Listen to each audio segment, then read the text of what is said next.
Hello, my name is Scott Davis. Welcome to New World Birth. This is the care and feeding of a New World Age report for the Gregorian date of October 24th, 2015, and one Caban or Earth in the Mayan Zolkin calendar, with the Taurus full moon and Mercury entering into Scorpio.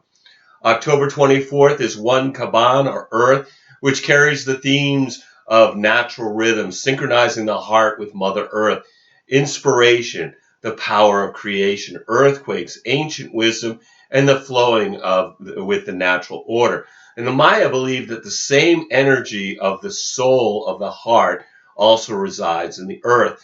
The day symbol for the earth represents the interconnectedness of our emotions and the earth's emotions. Ian Lungold wrote, sometimes the earth's delicate sensitivities are upset, resulting in quakes of emotion and even displays of volcanic temper. Neurophysicists have discovered that our hearts radiate the body's strongest electromagnetic frequency in a torus field. This field is holographic and arcs out and returns along the axis of the heart and extends from the pelvic floor to the crown of the head. The Earth also is the center of a holographic electromagnetic torus field, as is the solar system, as is the galaxy. So it's interesting to note that because of their holographic nature, there is the belief that there is only one universal torus field, which means our hearts are connected to the Earth, the solar system, the galaxy, and ultimately the universe. It's fractal, so we don't have a part, but the whole represented in each of us. These 13 days period is best used to change our patterns to be more heart-centered and in balance with Mother Earth. And since we're beginning a new Gregorian month during this Trecena, I thought I'd talk about the metaphysics of the upcoming month.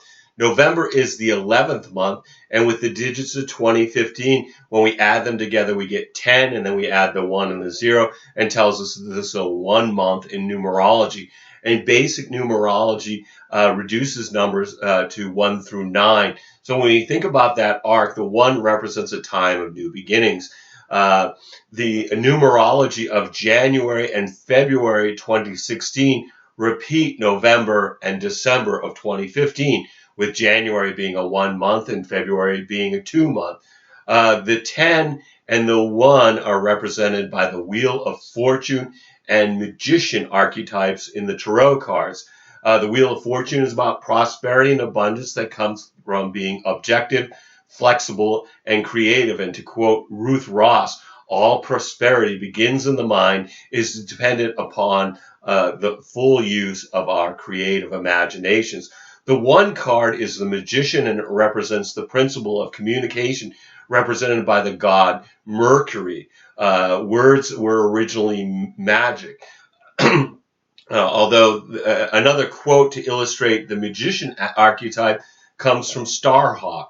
Language shapes consciousness, and the use of language to shape consciousness is an important branch of magic.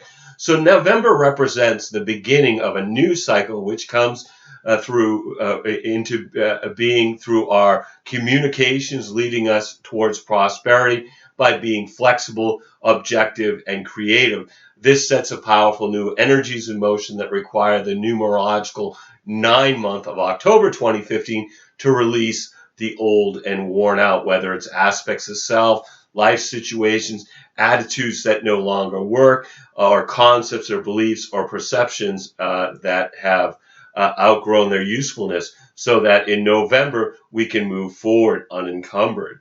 Before I get into the daily energy for one Caban or Earth, on the 24th, all the planets appear to be moving direct or in forward motion from our perspective here on the Earth, with the exceptions of Chiron, Uranus, and Neptune, which appear to be moving retrograde or in reverse motion. Remember, the themes of retrograde planets are review of the past, reevaluate, reminisce, and we can see these themes being played out. Chiron retrograde in Pisces is about releasing stuck emotional energy so that we can return to the natural flow of life. Retrograde Chiron has us reviewing old wounds so that they can be released by having the courage to open our hearts to any fear or pain associated with the past. When Chiron is in Pisces, people are willing to sacrifice their individual pain in hopes of finding bliss and universal consciousness. At worst, this can manifest as folks justifying their victimhood as some form of martyrdom. This should be transcendence and surrender without losing ourselves in the experience.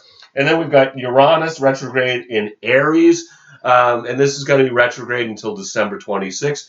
Uranus seeks to shake our very foundation through the unexpected rebellion of the individual. Retrograde Uranus in Aries will have people wanting to hurry the process of getting free, to push the river of revolution, whether it's personal or political. And then we've got Neptune retrograde in Pisces, which is seeking transcendence through spiritual experiences. This is a time to use spiritual practices to keep us grounded as we expand our intuition and consciousness. And both Neptune and Pisces, the sign that it rules, tend to be dreamy, imaginative, difficult to nail down due to their qualities of illusion and illumination, often without any way to know which is which. They represent compassion and codependence, selflessness and loss of self, higher purpose and substance abuse, in their inspiration to transcend the material plane and experience something beyond words and thoughts. So let's look at the daily vibrational energy of the Trecena. October 24th is one Caban, or Earth, which is about unity experienced through gratitude for Mother Earth in the Mayan Zol King calendar. I'm not going to be covering the daily lunar activity in these reports other than new and full moons, but that information is available on the New World Birth Daily Facebook post and also on the blogger New World Birth blog. The 25th is two Etsnob, or Flint, duality experienced through being introspective. And at this point, we have Venus conjunct Jupiter. So from our perspective here on the Earth, both Venus and Jupiter are at the same degree of Virgo, which is one of the most agreeable transits. Unfortunately, it only lasts a day or two. It's very pleasant, has a very pleasant effect on people's moods. Many are more optimistic, confident, happy, lucky, romantic, outgoing, and eager. It can also bring folks to indulge themselves and spend money, as self-discipline is at a low. It's a great day for any type of celebration. And of course, with Venus, love relationships are favored. Typically, this is excellent energy for a wedding or a party. Also on the 25th, we have Mercury being opposed by Uranus. So from our perspective here on Earth, this is a 180-degree angle between Mercury and Uranus, which is an example of planet octaves. Mercury representing personal thought and communication along with short-distance travel. Uranus representing long-distance travel and transpersonal thoughts and communication. There's tension and opposition as people will think and speak hastily, and they may impulsively say things they don't mean. Important information may be overlooked as folks are in too much of a hurry. This may leave them feeling scattered, nervous, and undisciplined. This could also be a time of brainstorming, as people will feel mentally stimulated, where they understand information much more quickly. Whatever the experience, it will need to stand the test of time before we are truly clear about the information. As with all transits involving Uranus, this favors new types of adventure and is repelled by the daily mundane routine. October 26th is 3 Kawak, or storm in the Mayan Zol King calendar, which is about taking action through recognizing the gifts in adversity. The 27th is 4 Ahau, or sun. It's about stability through honoring the wisdom and memory of our ancestors, while we have the Taurus full moon opposed by the sun in Scorpio, in harmony with Neptune and supported by Pluto. Full moons are a time of tension, and this one is about balancing Scorpio's sun's desire for spiritual and emotional transformation through letting go of what no longer serves us, with the need of a grounded material world with comfort and stability represented by the moon in Taurus, which holds on to things of value. This lunation sextile Neptune brings greater sensitivity to others' emotions with possible psychic impressions for those who are open. And being supported by Pluto, this brings intense emotions and stimulating sensitivity, which also favors sexual relationships. Also on the 27th, Venus opposes Chiron, which brings up the pain of old wounds related to love and what we value to be released and healed. October 28th is 5 Emish, or crocodile, empowerment through nurturing new beginnings. The 29th is 6 Eek, or wind, in the Mayan Zolkin calendar, which is about being in the flow through communication. October 30th is 7 Akbal, or night, reflection through contemplating the stars, and where we have the sun in a trine to Neptune. So from our perspective here on Earth, the sun is forming a 120-degree angle with Neptune, which with the Neptune's support of the sun, we're more idealistic and understanding a more spiritual level of reality. This increases our sensitivity to the more subtle aspects of the world around us. This is good for spending time alone, engaging in activities like meditation, yoga, working on art, music, or any creative project, and to explore the spiritual levels of reality from an emotional and intellectual perspective. This is great for studying metaphysics and spiritual subjects, and looking at your life to consider how you're doing in meeting your needs spiritually and materially. Idealistic romanticism is a factor in our relationships today on the 30th. It's important to remember that this transit increases our sensitivity to the more subtle aspects of reality, with people experiencing flashes of ESP and other types of mystical experiences. The 31st is 8 Khan, or seed, or lizard, in the Mayan Soul King calendar, which is about balance through planting seeds and making new connections. November 1st is 9 Chichan, or serpent, patience experience through being flexible in the Zolkin calendar. The second is 10 Kimi, or transformation, manifestation through releasing what no longer serves us. And at this point, we have Mercury moving into Scorpio, and which brings a questioning and probing intellect that seeks out what's beneath the surface and puts an emphasis on fields like medicine, science, religion, and the occult. So under this influence, folks feel a greater need to investigate and uncover what previously could not be known. I'd expect communications to be more intense, with an increase in biting sarcasm until Mercury enters Sagittarius on the 20th.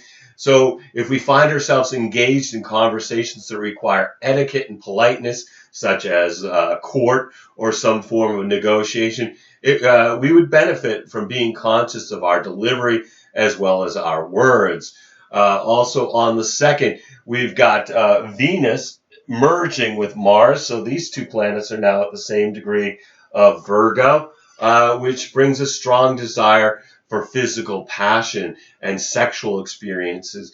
People may be more aggressive in finding partnership. This can also cause arguments with people of the opposite sex. It certainly arouses our creative energy, particularly if it has a physical component to the activity, favoring things like sculpture over watercolor painting, or performing music or theater over writing songs or poetry. November 3rd is 11 Manik, or deer, which is about resolution through being of service to others. The 4th is 12 Lamat, or star, or rabbit, or Venus in the Mayan Zolkin calendar, which is about understanding through being grateful for abundant relationships. November 5th is 13 Maluk, or offering, movement to the next stage through appreciating creation. And at this point, we've got the sun in Scorpio, sextile Pluto in Capricorn. So from our perspective here on Earth, this is a 60-degree angle between the Sun and Pluto, which empowers us to make changes in our immediate environment and reform the aspects of our lives that have brought us unhappiness over time.